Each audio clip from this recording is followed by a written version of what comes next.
Don't forget your calls are always welcome. That's Inside New Orleans Sports, Thursdays 6 to 7 p.m. with a rebroadcast on Fridays 10 to 11 p.m. on WLAE-TV.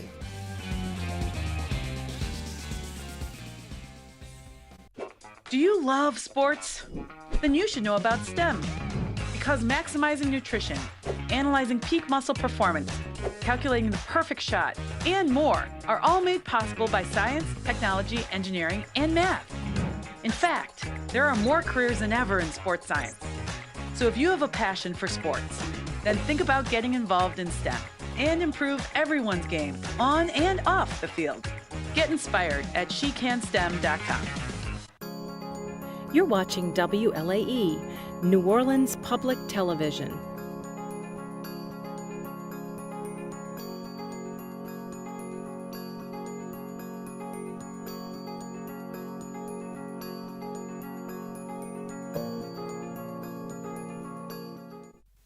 Inside New Orleans Sports with Eric Asher is underwritten by... At Villeries Florist, we deliver the magic of flowers 7 days a week to the North Shore and South Shore in the New Orleans area. Whether it's for birthday parties, baby celebrations, Villeries provides colorful floral displays for all. With a store full of fresh-cut flowers, exotic tropical flowers, orchids, roses, and even fruit baskets, our goal is to make your vision a reality. Villeries Florist, proudly serving Louisiana since 1969. Dave Miette Insurance Agency. Auto, home, flood, business, 504-556-0809. Dave Miette, INSagency.com. C&C Drugs is a family-owned pharmacy that's been serving Southeast Louisiana for over 50 years. Whether you need help taking care of an elderly family member, a growing child, or even a pet, C&C provides patient-centered care for your entire family.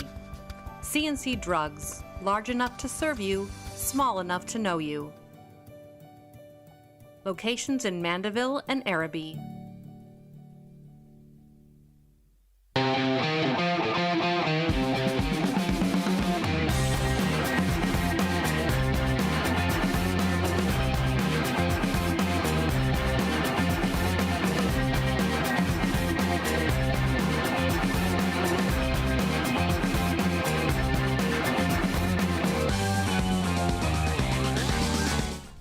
Good afternoon and welcome to another edition of Inside New Orleans Sports. I'm your host, Eric Asher. Over the next hour, we'll cover all the home teams. Saints, LSU, Tulane Pelicans, all that coming up. And of course, one of the best we have in the state, Brett Martel, the Associated Press, fresh from Saints camp, joins us on the program today. Brett, welcome to the show. How you doing? Good to be on the show. Good to have you. Good to have you back. Good to be back in New Orleans with this heat or what? You know, it makes you tough. Yeah. See how tough the Saints are this year. Although, again, there has been an emphasis on toughness, and we'll get to that in a little while. But please tell everybody about the Associated Press and of course, again, what you're doing for those guys. Okay, yeah. The AP is one of the largest and oldest news agencies in the world. It was started in 1846. It's based in New York City. And so we've got bureaus all over the world, and I'm kind of a New Orleans-based correspondent focusing on sports almost exclusively for the AP. So I'm writing for national or regional, national, international markets about the major sports stories of interest in this area, whether it be Saints, Pelicans, Tulane, LSU, women's basketball last couple of years. Right. And, you know, football, whatever. Golf tournament, all that stuff. So I know it sounds like a great job. Sometimes, though, I'm I feel like a chicken with my head cut off trying to keep up with everything. And then, and also file on deadline. It's not all it's cracked up to be, but it's been a solid way to make a living for quite a while. And I've been with them since 1996. So after 28 years, I'm starting to get gray hair. Yeah, a little bit. Still look like a model, though. Still looking good, no doubt about it. Just the backstory on that, though, is my friends in the media called me Brett the Model Martel because they liked wrestling, and there was a guy named Rick the Model Martel. That's right. So it's not really because of how I look. Yeah, but we know it's how he looks. You know, he's being modest here. Come on, are you kidding me? First of all, let's talk a little bit about camp. And you were there. You got back early last week. There's been a lot of talk about culture change. It's a different camp. It's a different feel. What did you walk away thinking after being there for what 2 weeks, right? Right. I felt like a little over a week and a half. Okay. I felt like Dennis Allen is more direct in his communication. You know, he's really he's got a little bit more of an edge to him. And frankly, I think a lot of fans want to see that. You know, I always tell people a lot of what fans don't like about Dennis Allen really has nothing to do with his knowledge of the game or necessarily his ability to coach. He just doesn't, when you see him on the sideline on TV, he's very stoic, and he doesn't engender a lot of confidence that he's on every single little detail, that he's intense and he's going to nip it in the bud, and he's going to hold everybody accountable for every little thing like Sean Payton would do, right? Yeah. You know what I mean? You'd see that he would notice everything, and his eyes would bug out of his head, and he would have that look in his face like, you know, you messed it up, you know, you need to sit there and think about it. I have to think about whether I can put you back in, all that kind of stuff. And fans, I think, on a very kind of visceral and superficial level, responded to that in a good way. That's not Dennis Allen's style, and he's not going to be that way. But I do think that he's just a little edgier. You can see him in press conferences, kind of not being afraid to criticize players who he doesn't think are taking care of their bodies correctly, like he did on day one with Kendre Miller. Which was amazing. Yeah, I know. I mean, it was amazing. First of all, that Kendre Miller didn't even make it to a team rep. That's right. Before he hurt his hamstring. But then Dennis Allen wasn't going to sugarcoat it. Almost setting like a new theme. Like this is where it's going to be from now. Yep, and let's face it, I mean, if you look at Dennis Allen, and I know we discussed this a little bit on the radio too, we did. in between all the other probably more important stuff you're talking about the about the city. But anyway, yeah, you know, his career record is now, I think, I keep forgetting in my head, but I want to say 24 and 46. Does that sound right? Like, yes, something in that range. Mid-20s in wins, mid-40s in losses, because of the 8-28 start with, and all your viewers can do the math right now. The 8-28 start with the Raiders, and now he's 16-18 with, so that's 24 and 46. Yeah, 16-18. So look, if he doesn't, this is year 3. If he doesn't make the playoffs, the Saints are going to be under a lot of pressure to say, you've had 3 years, you're done. And when is he ever going to be a candidate for a head coaching job ever again? Agreed. Never. Like, this is it. And I think he's kind of got that, like, if I'm going down, I'm going down with authority. Like, I'm going to coach with authority. I'm going to do everything. I'm not holding back. I'm not going to tiptoe around people's feelings. Yes. You know, and so that makes him more compelling to me, and me, and sets up a very interesting season with very high stakes for him, but also for the organization in terms of whether they might have to start blowing things up. Do you think the players are responding?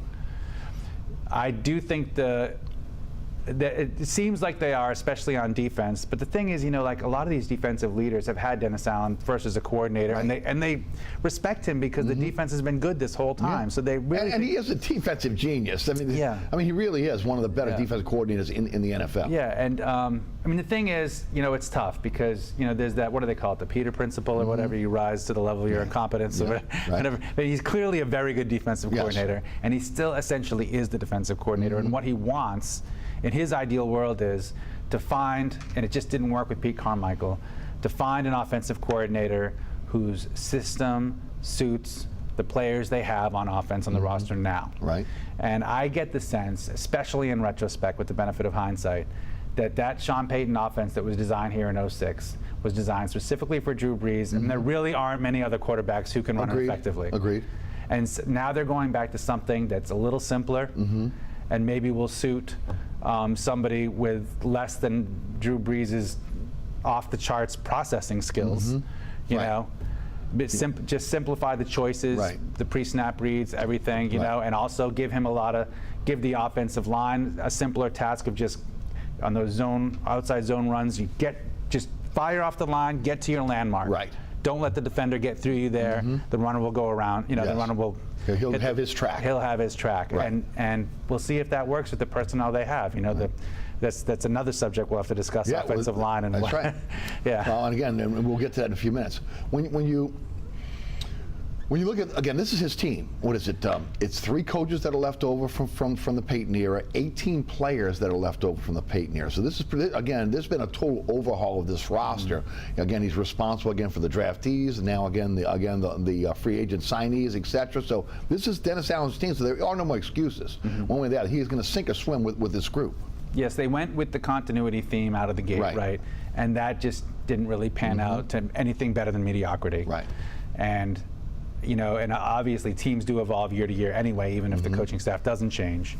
So but now, yeah, now we're in kind of a really in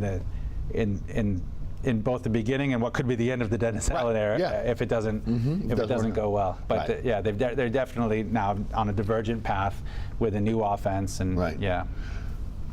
One of the things that's been talked about is the complexity of the Peyton offense, adding, again, layers every single year. And then when Carr got here, there's this enormous playbook. Pete Carmichael got a lot of criticism last year because, last couple of years on his play calling. But then again, when you kind of peel the layers back a little bit, again, we're hearing it was more too complex. Also hearing again, now again it makes sense. Players not again understanding what their assignments were, etc. So they roll this back now to again in more of a West Coast Kubiak, Shanahan type style offense. Again, everyone's seems to be the vogue offense. One of the things, obviously, again, that it features is something that'll help Derek Carr a lot, which is again a lot of motion, a lot of play action, and that helps the offensive line as well. From what you've seen, how has this team grasped this new offensive system? Yeah, they look good. They have good days of practice against what we know is a very good defense. Now, I will say this: I only saw one fully padded practice before I had to fly home, and then I was 2 days later. I was at LSU, doing their opening. So, you know, so it's not real contact and everything. But it seems like everybody knows where they're supposed to be, and from what I've seen, you know, the offense had. I mean, sometimes the defense wins and sometimes the offense wins, but it's. What's worrisome is that if the offense never wins in practice, right? And when you see them going back and forth and making their adjustments and they're able to actually have a real competition in practice, that's generally a good sign, and that's mostly what I saw. Okay. You know, and Dennis Allen was saying that as a defensive coordinator, when he was looking for a new offensive coordinator, he was thinking long and hard about what have been the hardest offenses for me to defend. And the 49ers, he felt like, was one of them. And that's where they got Clint Kubiak. So the thing with Kubiak is he's really only been, he's so unproven because he's really only been a play caller on like the primary offensive coordinator and play caller in 2 seasons, both on outgoing staffs. Like the staff got fired at the end of the year. So like he's never been the primary play caller on a staff that was ascending. And so we're going to have to see, look, obviously it's early. And the NFL has that corporate thing going on where people are always trying to say the right things anyway, so you don't know how genuine it is.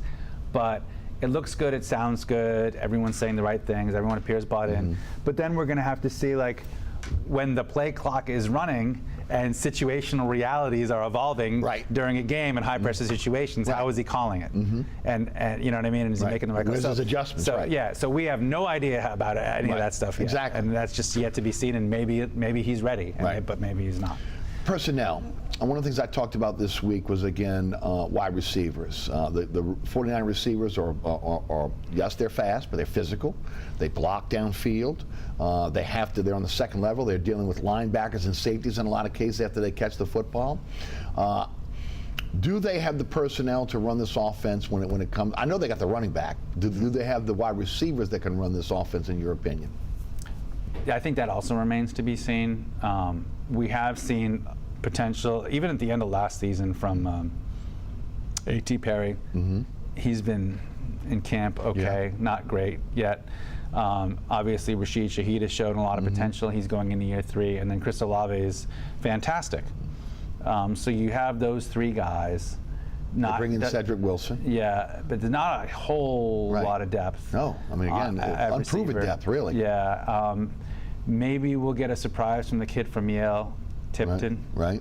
They got St. Brown they brought over from Chicago. Who was maybe one of the bigger receivers who can block. Yeah, equanimous St. Brown, and then maybe we'll see if they do better with tight ends. You know, I mean, they're going to need Juwan Johnson to come back, but Dallin Holker is an interesting prospect coming from Colorado State. Right. Not the ideal measurables for his position in terms of speed or size, but he's really heady and savvy and finds ways to get open and to get leverage and use body positioning and catch the football. He's got great hands.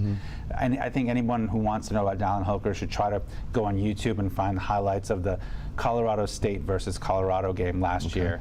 and see how he's almost single-handedly kept the Rams in the game before the Sanderses pulled it out. Right. Same thing with Tipton too, right? With same Yale. Type of player from the kid from Yale. Yeah, and obviously smart. Obviously smart kid, but super fast. Right. The measurables he doesn't have. He's not very tall. Right. And big, but he there's a place for a slot receiver in that offense. Yes, and he's really fast, and he has caught the ball. When they've gone deep to him, he's caught it, and they haven't always been easy catches. So, the coaches have noticed him, and he's working his way into more repetitions in practice, and maybe he'll be a Joe Morgan type, but hopefully with but more reliable from a mental standpoint. Yeah. I had Sean Bazan of Fox 8 Sports on the radio show yesterday, and one of the things I asked him was about the physicality of camp. And he told me that in his time, that this seems like to be one of the more physical camps that he's ever seen with the Saints.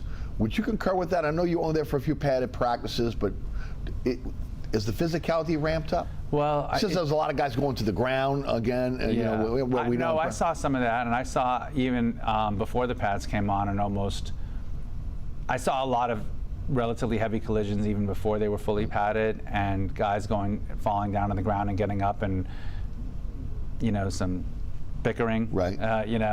Almost fights, and just certain individuals where there was a lot of intensity. Yes. Downfield.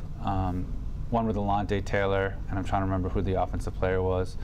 But in any event, yeah, I think I would agree that Dennis Allen is trying to instill, as the head coach now, he's trying to instill that kind of swagger that he learned from Greg Williams in the 2009 defense, and he's trying to put it on both sides. Okay. And I think he feels an urgency to do that.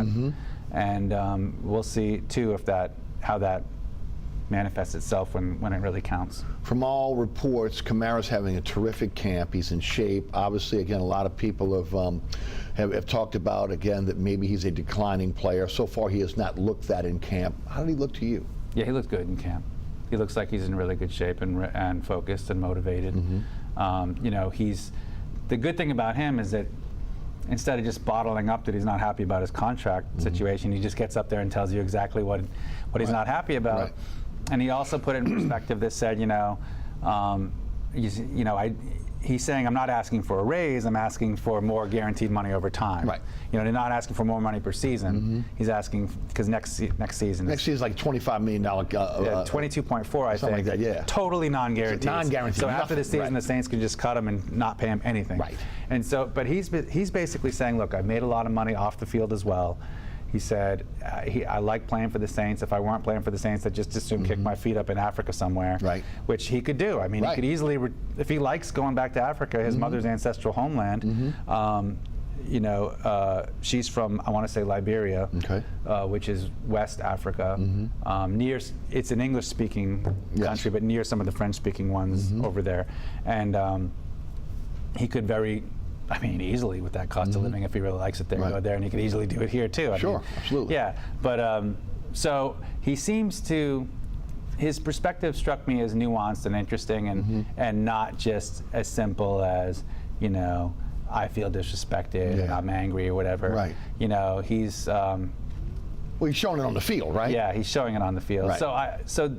So far, that's a really positive sign. Of course, the better he does throughout training camp, the more leverage he has when he all of a sudden decides, well, now I don't know if I want to play in week one because we still haven't, this team's still. But he did say, again, he doesn't want to hurt his teammates. He did say that. Okay. He said they have nothing to do. Right. He said the teammates and coaches have nothing to do with my financial situation. I don't want to let them down. And he did say also that he's not going to sit out in the regular season. Or he kind of strongly indicated it. I don't know if he look, in pro sports, people go back in their word all the time. Of course, all the time. Well, the NFL Network reported last week there is a contract on the table for Kamara. Whether, again, that is what Kamara's looking for, we don't know. But again, at least there's been some progress where, again, there was pretty much a stalemate where they weren't even talking. Yeah. All right. Big elephant in the room, and I'll get to Taysom Hill in a moment, but is the offensive line and the play of the offensive line. Again, with Fouad at the left tackle, again, looking at Again, right now, Patrick at the left guard positions with Saliveri being injured. Obviously, McCoy at the center position, and of course Ruiz at right guard, and then Penning at right tackle where they've moved him to the left side. Defensive line has looked like it's been dominant at times. What I've said on the radio show is, I take that with a little grain of salt here because we don't know how good the offensive line is. Okay. Including Chase Young. Like, right. Chase Young looks great, but Right. but why does he look great? Right. Is he because he's going to the Saints offensive line? Yeah. So that's my question. What have you seen out of this offensive line in the time you were there in terms of physicality, the ability to adapt to the new system, and then of course just again the players and you know, how good are they? And when you match them up against other offensive lines, I mean, again, when you look at this offensive line, a lot of draftees on an offensive line, but are they up to NFL standards? I have a feeling that we're going to end up with like competent veterans who maybe not necessarily exceptional, right, in two spots. I mean, we'll see. Hopefully, Trevor Penning will get it. Fuaga is one of those guys that reminds me of like the Teron Armsteads and all these other high drafted offensive linemen who come in and start as rookies. Ryan Ramczyk. And Ryan Ramczyk, and they're basically fine. Right. They do make rookie mistakes, which is inevitable, but for the most part, they're actually better than average, if not exceptional. Right. And I'm not worried about him. And then you know what you're going to get with McCoy and Ruiz. McCoy's a really good center. Probably better than average. Ruiz, I think it would be fair to say so far the team expected him to be better than he has been. Okay. But it doesn't mean he's reached his ceiling yet. But you kind of know what you're getting from. So I feel like you kind of know what you're getting from two guys. Another one, Fuaga, the third. You can be confident that he'll be good. But then the two other positions, you really don't know if Penning's going to get it, and you don't know at that guard position that they're trying to fill. That I think originally they wanted Lemieux, and he got hurt. Yes. And so now, and now Saliveri, they drafted him in the fourth round, I want to say, last year. Fifth round, yeah. You know, out of Old Dominion. You know, they have high hopes for him, but he's obviously not fully healthy right now. Right. And then they have he's been injured. I mean, last 2 years. So this could, you know, if I'm wrong about Fuaga, you know, I'm kind of taking the glass half full view of him because everyone's raving about how athletic he is and how ready he seems. And just by experience of covering the league for almost 20 years, you see a lot of first rounders. They do fit the bill and they do fine, but not always. Right. So and for him, he's moving from the right to the left side. that's the other thing, yeah. So this could be the worst offensive line I've covered on this team because I feel like they've always had like a Pro Bowler or two. Yes. You know, they've always had. They've had that anchor. Yeah, they've had some elite guys on all the offensive lines. You know, Ryan Ramczyk was an All-Pro in 2019. Teron Armstead was fantastic. Jari Evans was fantastic. Carl Nicks, with the short time they had him, including the Super Bowl, was fantastic. Right. You know, a lot. Closest guy is maybe McCoy to that right now there. Maybe, you know, he's second-round pick out of A&M back in what 2019, I want to say. Yeah. 2019. And another guy that had to switch positions, a guard to center. Well, Ruiz was a center at Michigan, and they made him a guard. They made him a guard, right? Yeah. So. Yeah, I know. And then, so yeah, this is potentially, like on paper, it could be the worst offensive line in like 17 years or 18 years or whatever. But it won't necessarily be bad. You know, it's just that we can't tell. I mean, they haven't played anybody yet. Right. Well, that's why, again, and one of the things I've emphasized throughout, again, the offseason and now over the last few weeks is, look, they're playing Arizona this week. We'll talk about that a little bit later on. Next week is the week. Next week is the litmus test. San Francisco in the joint practices and then playing against San Francisco again with the preseason game. You're looking at a team in which the offense you've adapted, So again, you've adopted that offense. So now, again, they know that offense inside and out. They know how to play that offense. They play that offense to perfection. So you got a defense that knows the offense, knows what the offense is going to do, and now you're going to put yourself up against one of the top teams in the NFL. So you're going to really kind of find out who you are next week on whether you're a contender or pretender, at least early in the season. And that should be beneficial to the coaching staff because they're not just going to roll with it if it looks like a disaster. They're going to have to make some changes. They have to. Yeah, and it's better to find out then than later. you know. The skill positions look good. And look, Taysom Hill, it'll be interesting in how they utilize him. And it looks like, again, they're going to even expand what he's doing, which, again, I think they probably have to. What are your thoughts on how they're utilizing him? Well, I do think it's interesting that he's basically not at all a quarterback in practice. Right. Even though on the depth chart they got him listed as the third quarterback, I think during game week. Fourth quarterback. Yeah, but he's not wearing the red jersey and he's not doing any reps at quarterback. I think during the game week he'll get reps at quarterback when practice is closed, and obviously he'll spend some time in the quarterback room. But he's kind of accepted that he is a change of pace quarterback, but otherwise tight end, halfback, jack of all trades, and whatever else they need him to do, and also is still on special teams as the up back, and maybe even try to block a punt once in a while, you know. So which he can do. Maybe a use check type player for this offense. Could be, yeah. He gets compared to that a lot, so we'll see. You know, and I guess they're going to see him in practice, right? Yeah, they will. Oh yeah, they're going to get a big taste of what San Francisco, no doubt. Yeah. Which again, honestly, was a smart move on the part of Dennis Allen. It really was. You're going out west. You're going to deal with a team that, again, the system you've adopted an offense, and look, you know they're really good on both sides of the football. So you'll be able to find out who you are after next week. We're going to take a break here. When I come back, I want to talk about the defense, which again could end up carrying this team. And again, one of the things we have to figure out is what we're seeing out of the defensive line. Is it real or is it fool's gold based on, again, the offensive line? But they look good on all three levels. So we'll hear from our underwriters here. Brett Martel, the Associated Press, is our guest. I'm your host, Eric Asher. You're watching Inside New Orleans Sports. When we come back, we'll talk defense, then we'll get into the Tulane Green Wave, LSU Tigers, and we won't get out of here without talking about the Pels as well. Stay tuned.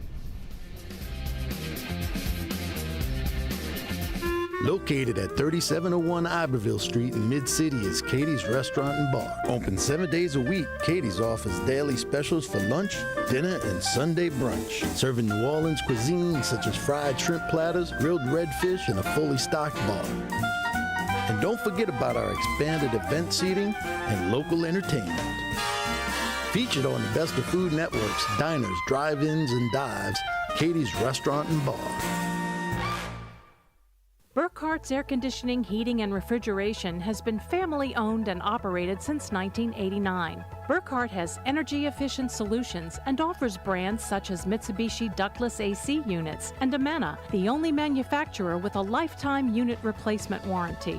Burkhart's offers maintenance bundle packages that include servicing your AC, generator, and tankless water heater. For more information on the services Burkhart's provides, visit acpromise.com. Burkhart's Air Conditioning, Heating, and Refrigeration, providing comfort for life. Welcome back to Inside New Orleans Sports. I'm your host, Eric Asher. Brett Martel, the Associated Press, is our guest. Brett, let's talk defense. It starts up front. The defensive line has been dominant. We're hearing great things about Peyton Turner, a guy who hurt his toe again, but was back in practice yesterday. Foskey, supposed the light has come on. Chase Young is way ahead of where everybody thought he was going to be. Granderson, Cam on the outside. Brazee had a little foot injury, but again, he's come back. They drafted Christian Boyd out of Northern Iowa. Obviously got Shepard and Saunders. They've been dominant up front so far, especially again in terms of pass rushing. Real or fool's gold? Yeah, I think it's definitely too early to tell. It looks promising on the practice field. And we know from watching past seasons that some of these guys can get it done, right? When the lights are on. So Granderson's a proven commodity. Cam Jordan is a proven commodity, although he's getting older and coming off the second worst season of his career. Right. After his rookie year. His rookie year was the worst. Probably. Right. Yeah. He only had 1 sack as a rookie, and he had 2 last year. I mean, I'm just talking about sacks, really. Right. But also, he was playing. He says hurt for most of last season. It was very difficult for him. But you know, Brett. And I've said this, Chase Young could be a game changer for this team. If he is the dominant player that he was at Washington in his rookie year, if he's playing for a contract, okay, basically incentive-laden contract, you don't have to rely on Cam Jordan as much. And again, you can spot him and you can maybe get the best out of Cam Jordan instead of wearing him down because he's got to be out there every single down. Okay, now you may have some options here, especially if again, what we're seeing out of Young early in this camp is something we're going to see throughout the season. Him and Granderson on either side, and then again, Cam becomes a little bit of a luxury where you can move him around. Right, and that would be ideal. And yeah, and all three of those players have proven it on the field. Yeah, right. So we'll see how they do in Dennis' system. Dennis is a very good defensive coach. I mean, there's definitely reason to be optimistic about them. I'm not quite as sure on the inside. Right, but, that's the question, really, it is, right? But they do like the run. The Saints do like to do the three defensive end line sometimes. That NASCAR package, yeah. So. Yeah, but to me, again, it starts and ends with this defense, the ability to stop the run. And can they do that? They did it toward the end of last season, but they were a disaster early. Shepard and Saunders, again, didn't prove out to be, again, the guys they thought they were going to be. What they are has been rotational backups. Brazil looks like he's got a great upside. You talked about Boyd. Boyd's a guy that again, is a natural run stuffer. But again, the question is, can you do it? Yeah, no, Brazil definitely has a lot of upside. He's a little tall for his position, but as long as he stays low and maintains his leverage, he looks like he can be a potentially dangerous player. And he's kind of quicker and slipperier than most. For a big guy, too, yeah, right? for most guys at that position, which makes him more of a sack threat sometimes. Right, from the inside, Yeah, so I think they're looking promising up front. They look very sound at linebacker. Pete Warner has had a really good camp. Willie Gay is gradually working his way in. Do you think they'll go with more 3 linebacker sets because they have Gay and Werner and, of course, Demario Davis? So, yeah, from what I've seen mostly at practice is Davis and Werner as the starting guys in a number or first-team guys. Okay. In a 2 linebacker set with Gay coming in for Werner. But, the incumbents always get the first team reps in the first week of practice anyway, and the new guys, even if they're better, they kind of work their way up the depth chart, and then as the coaches get a better feel for how they are playing in the defense, they can all even mix and match and maybe even go with more 3 linebacker sets, particularly in running situations. They can do that. And also gives them something they haven't had. Again, which is a guy that can really chase down the quarterback. And with the athletic quarterbacks you see now, again, that's one of the things that he did with Kansas City.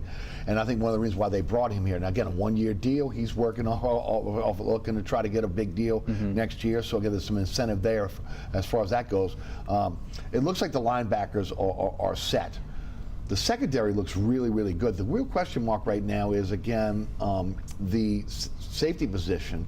Jordan Howden was listed on the depth chart as the starting strong safety over Abram. Harris has gotten a lot of work there as well. They look pretty good there. What are your thoughts about the safety position? Yeah, I mean, Howden was a draft choice. I think middle round draft choice, I want to say, out of Minnesota. And they really liked the way he played last year, and he would have played more if he had been healthy all season. And they like, obviously, Jonathan Abram, who's went to Mississippi State and is a good, solid player. More of a box safety, though, right? Yeah. So, I think they're going to be okay at safety, even moving on from Marcus May. And they have a lot of depth at cornerback if Marshawn Lattimore is healthy, and because now they have Kool-Aid, right, and they have Alante Taylor, and they have Adebo and Lattimore, and some really good. They're set back there. They really are. That to me, I think, is the strength of the team when you look at the secondary. Right. I mean, it really is. All right, we didn't talk about Derek Carr, and I left him out again because I wanted to get him really second to last. I want to talk about the skill position players. What do you think about Derek Carr this season? We got to, it looked like, here's the glass half full view, is that when he was getting healthy at the back end of last season, and after the coaching staff and Carmichael had a better feel for what plays he runs well, he looked good in almost every single game. I mean, they went 4-1 over the last 5 games. The one game they lost was at the Rams. Carr still had good numbers, although they were trying to come back in the second half. And it was one of those, great second halves where you kind of know they're not going to really come all the way back, but they get within one score and they put up a lot of yards and points. But it seems kind of like fool's gold, like you're talking about.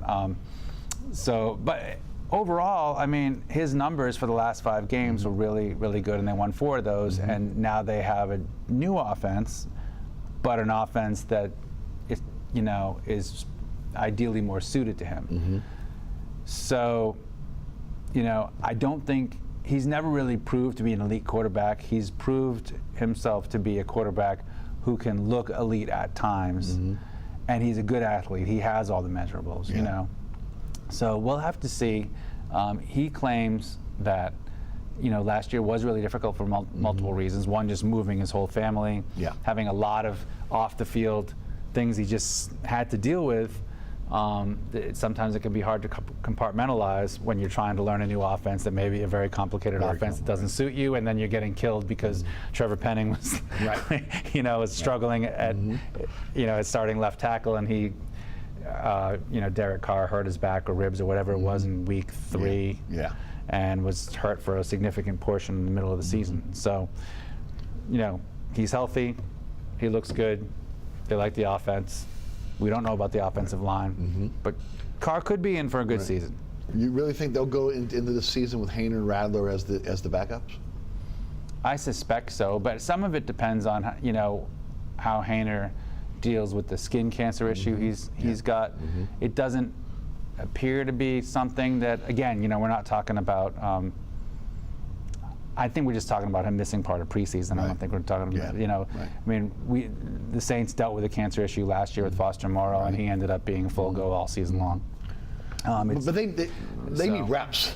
Both those guys need. See, again, they can look great in practice, but they need reps in preseason. So because again, if something happens to Carr, you're going to one of those guys, and if you're going to one of those guys, can they be a Brock Purdy, or are you going to be looking at getting one of the top draft picks in the draft that year? I think the fact that they terminated Nathan Peterman, that must mean they expect that Haener and Rattler will be able to take those bulk of reps in the 3 preseason games. Which they probably wanted to get them as many reps as they could. And Haener just has the benefit of having been in Saints practice all of the previous season.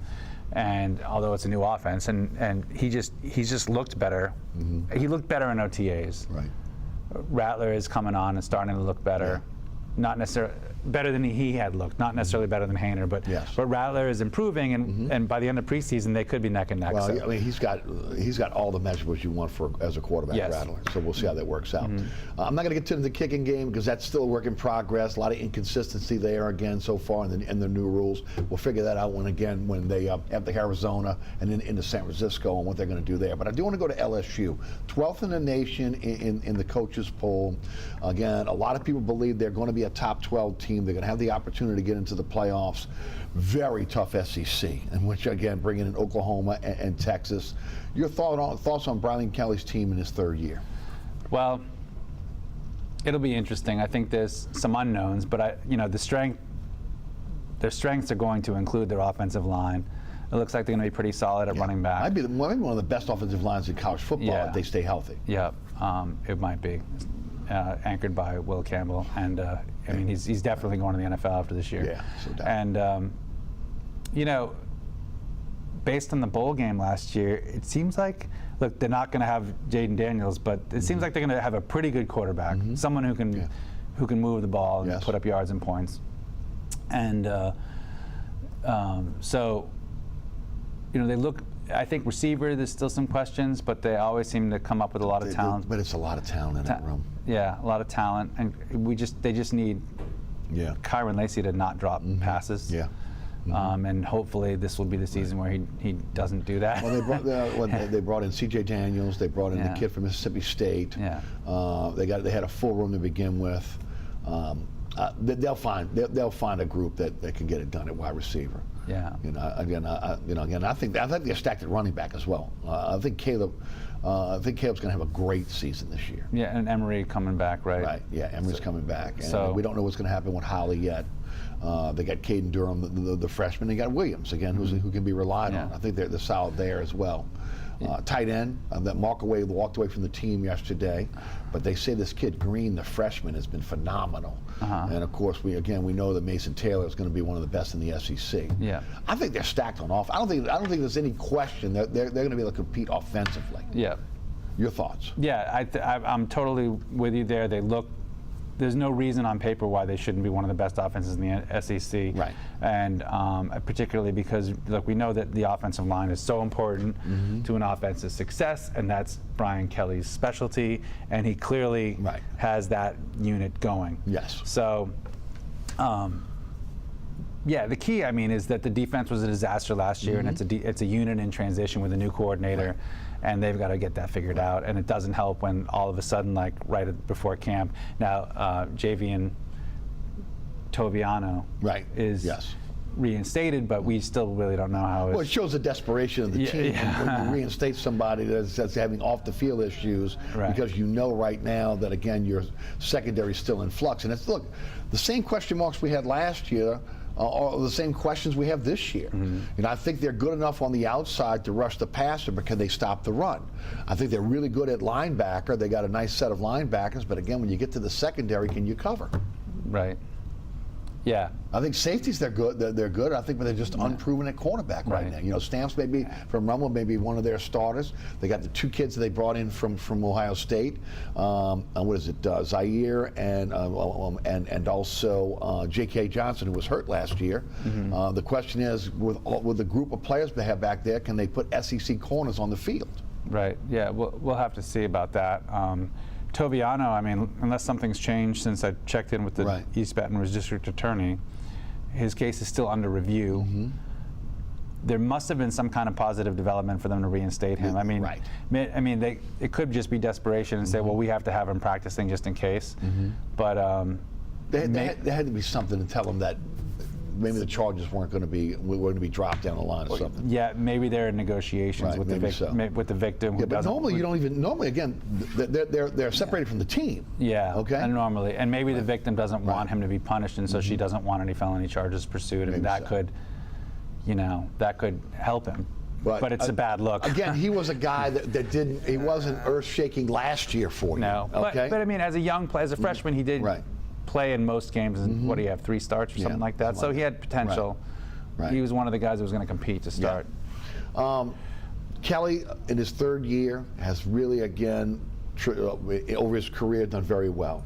Cincinnati undefeated. Notre Dame goes to the national championship. Again, he comes out of the box with the covered bear at LSU, back-to-back 10-win seasons.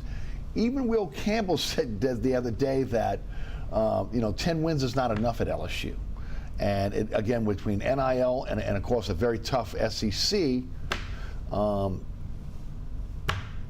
they good enough to compete? To me, they look like a team that could sneak into the playoffs and then have a not very competitive loss either in the 1st or 2nd round. You know what I mean? That's what they look like to me. But you never know. Just because we don't know what they're going to have from the defense and so forth. And but the reason I think they can win enough games to make it in the playoffs is that it seems like a lot of their hardest games this year are at home. It is. That's true. Yeah.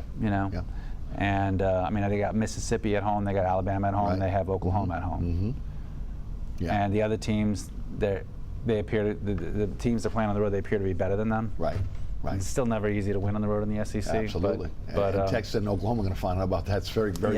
They are going to. Right. So, that I think in part because of the way their schedule is set up, they look like a good bet to be in the top 12 at the end of the year. It definitely appears so. And again, especially if Nussmeier can have the type of year we believe they have. And look, they bring in Blake Baker, they bring in Bo Davis, they bring in Corey Raymond. Okay, defensive line, a guy that again, Blake Baker used to coach linebackers as a defensive coordinator, and Raymond again, who was a pretty good defensive backs coach. But again, when you look at it, also Frank Wilson, Corey Raymond, Bo Davis, these guys are master recruiters, and we're seeing that in the 2025 class, which looks like it could be a foundation if those guys sign. They're committed to again a national championship class. So maybe again you might not see it in this year, but it looks good for the future, again, what they're doing with Brian Kelly, maybe in year 4 all the way through. Yeah, I mean, Brian Kelly strikes me as a really bright CEO type coach, CEO of the program type coach. And he seems to, over time, be making a lot of prudent moves in terms of the way he's rounding out his staff with, guys who can, kind of harvest the talent that he needs to be even better than he was at Notre Dame. There were no American Athletic Conference teams that were in the college poll top 25. Memphis was the highest team receiving votes. Tulane got a couple. New coaching staff. Some are all coming in. Hit the transfer portal really hard. 5 stars signing with Tulane is something we've never seen in my lifetime. Okay. But there are question marks. Unproven at quarterback in terms of, again, is Ty Thompson. Kai Horton's got some experience here again under Willie Fritz. They look really good on offense in terms of, again, Mekhi Hughes and that running back group. And again, they look like some pretty good receivers. Their offensive line, again, I think they have more stars than most offensive line in the American Athletic Conference, maybe in college football. How do you think this team looks going into this season? With, again, most people believing they'll be one of the top teams in AAC. Now, they came in third in the voting with the media, but most people believe they're going to be right there at the top. Yeah, I think that it's really, most observers say that any of the top 4 teams in the AAC could win. Okay. And so it's almost kind of like Texas, San Antonio, Tulane. I'm trying to think of the 4th team. Those are the top 3. To me, those are the 3, really. Right. And I can't think of the 4th, and I'm sorry about that. But I've heard some analysts say that there's like 4 teams that everyone believes could win, and then the rest are. But that being the case, if Tulane comes up big against the elite teams takes care of business against the rest, and they're going to win the conference again. Yeah. I mean, they won it last year too. It's just that they didn't win the conference championship game, but they won the regular season. Yes. They hosted the game. Well, I mean, Pratt was hurt. You yeah, pretty much, right. You got 100% Pratt, you're probably winning it. Right. Okay, but he wasn't. Tough schedule. Again, you open up against Southeastern, but then again, Kansas State at home, Oklahoma, and then ULL. Okay, so again, that's a tough start for Tulane before they get into conference play, and so they'll be tested early.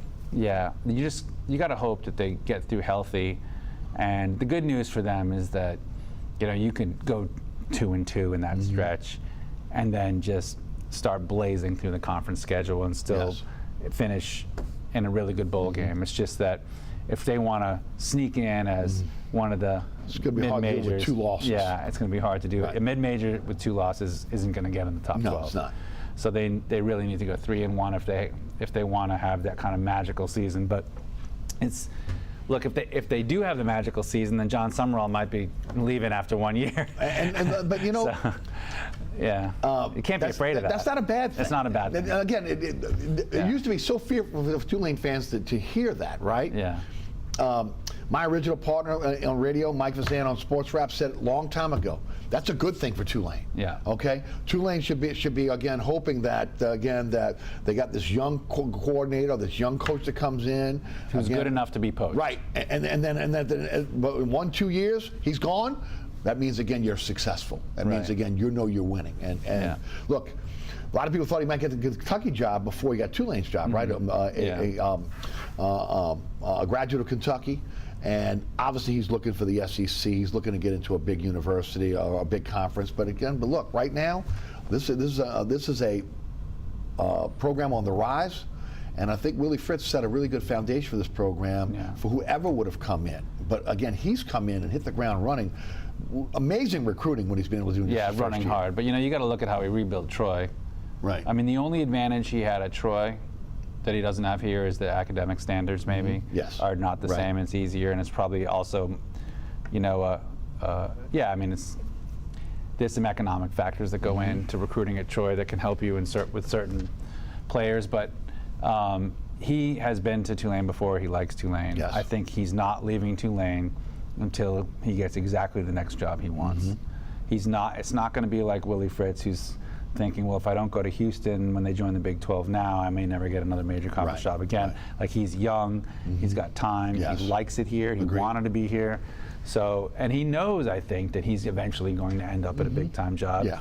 So don't just rush into the first one that comes along and then end up struggling at Florida and getting fired after 2 years. Right. Like, go to the job you really want.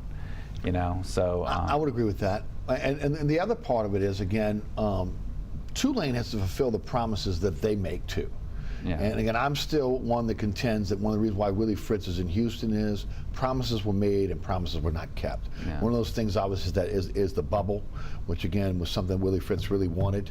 Something that Summerall was promised. Now again, everything we're hearing from again David Harris, the new athletic director, is again that's going to be done. It's going to be done obviously before the Super Bowl. It needs to be done before the Super Bowl because the American Football Conference team normally practices at Tulane. Yeah. And they're going to need a bubble. You can't have a situation where the NFC team has a bubble out of the Saints camp or a practice facility and they don't have one. So obviously that's got to happen. It's got to happen again also for them to be able to compete because other teams in the American Athletic Conference are putting money in their football programs to be able to compete now.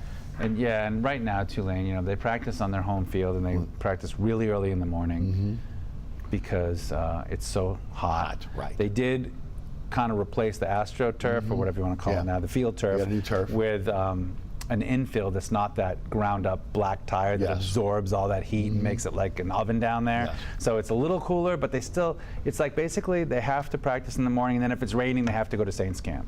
And and I'll shift on the fly and bus everybody over there, and it's not ideal. No, it's not. And especially for players today that are looking for amenities, that NIL, and again, if they're not getting at the school, even if they're at that school, then they're looking for the next school with, again, unlimited transfers. So it's a tough situation there as well.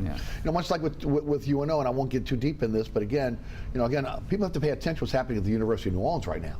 Again, a 15% across the board cut for the university, a 25% cut of the athletic department budget, which again amounts to about $2 million for a $9 million budget. Again, they do have NIL now, a collective, but again, I don't know how they're able to compete if ultimately, again, their budget is now cut to 25% and they're having to compete against other teams in their conference that don't have that issue. Yeah, I mean, UNO is just only lucky that they had some state-funded, really good facilities that were built way before all these problems started.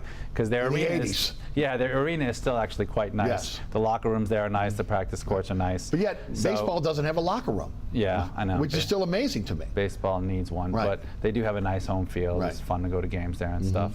I'm with you. I think that Fritz's departure will help Summerall get more of what he wants from the administration. I agree. And unfortunately, again, whether it be Hollowell, Blake Dean, they don't have that kind of leverage at UNO right now with, again, the situation they're having financially. Let's talk Pels. Big day yesterday in the NBA. Because yesterday was the last day, meaning again we're taping the show on a Wednesday, so let me clarify that for the audience. On Tuesday, the 6th, was the last day in which you could sign a player and trade them within this upcoming season.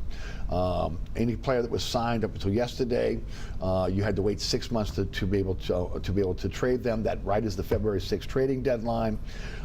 Anyone signed today or forward cannot be traded in the 2025 season. Lauri Markkanen re-signed with Utah today, $38 million. He cannot be traded. He was one of the players that again was the Warriors were really hot on, wanted to bring him in.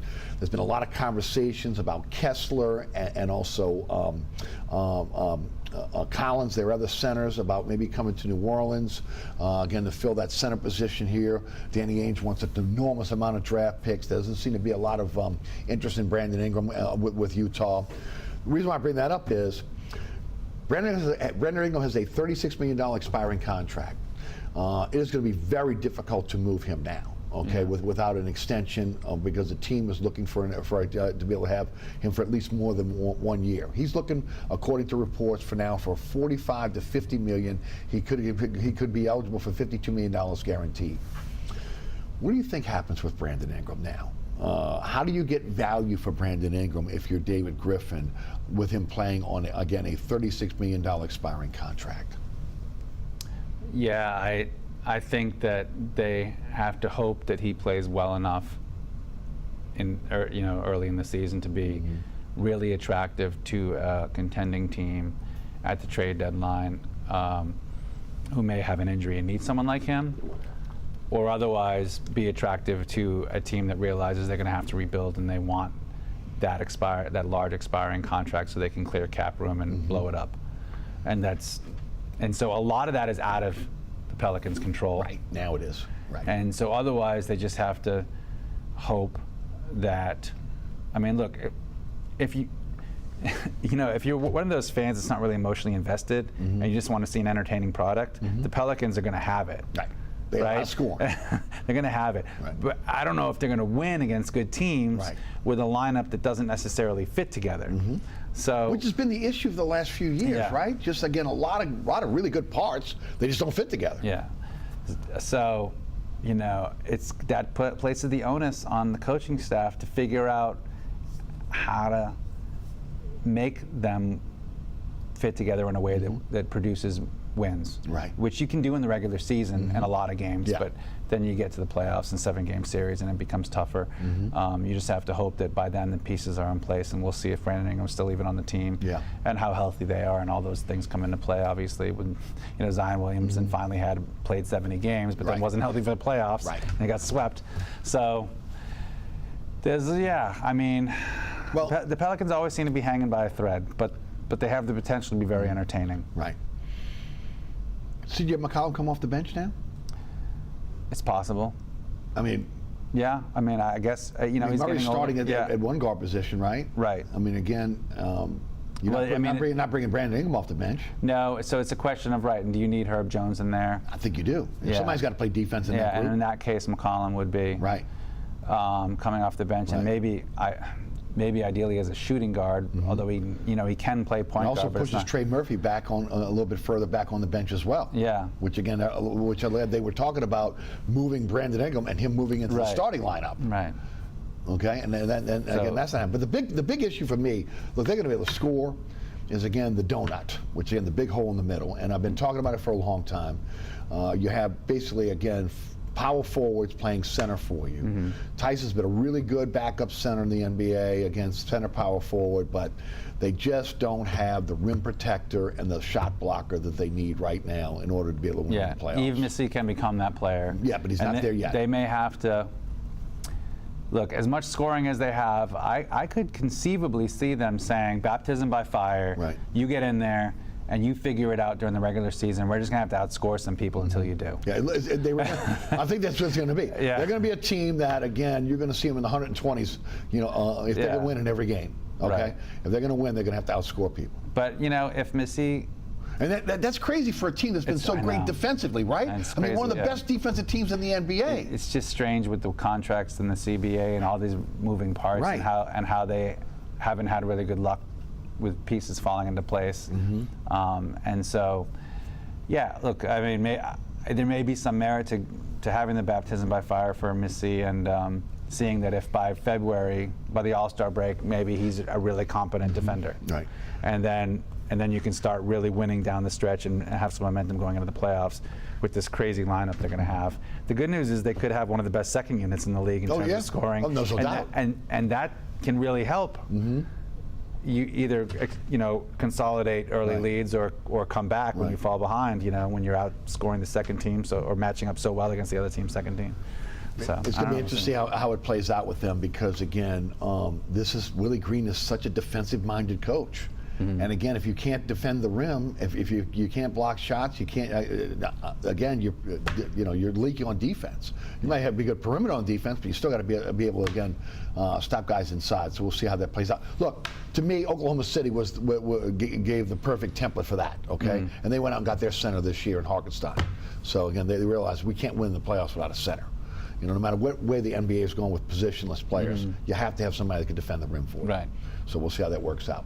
Brett, thanks so much for your time as always. Yeah. Appreciate you. Again, Brett Martel, the Associated Press, one of the best we have in the state.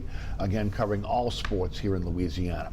All right, thanks so much for tuning in. Again, there are so many ways to catch our program. All you have to do is, again, go to WLAE-TV's YouTube channel and check it out. We're on Pelican Sports Television as well. So again, a lot of ways to be able to catch our program each and every week. You catch me on the radio, 106.1 The Ticket. You can listen live at ericasher.com. We also have an app now, 106.1 The Ticket app. Anchor, Spotify is where you can find our podcast. We're on all podcasting platforms. And of course, again, you catch me 4 to 6 weekdays at 106.1 The Ticket with a great lineup of Fox Sports Radio, and of course, again, great high school, as well as, again, Ken Trey Strahan, and of course to you, Young, part of our program as well as guests. All right, want to thank the folks here at WLAE-TV who make our show possible. Ron Yeager, Jim Dotson, also again Danielle Wick, as well as Alex Chacon, and of course our director, William Hill. For Brett Martel, I'm Eric Asher. Have a great week. Next week, Juan Kincaid of Fox 8 Sports will be our guest. Thanks for watching.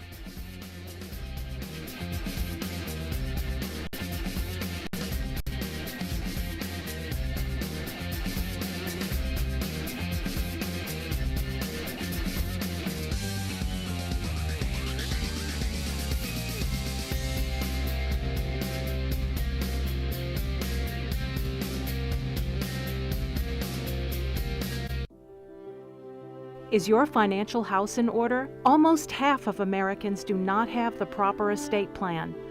Estate plans are more than money and inheritance. They can guide your future health decisions and provide special instructions for loved ones.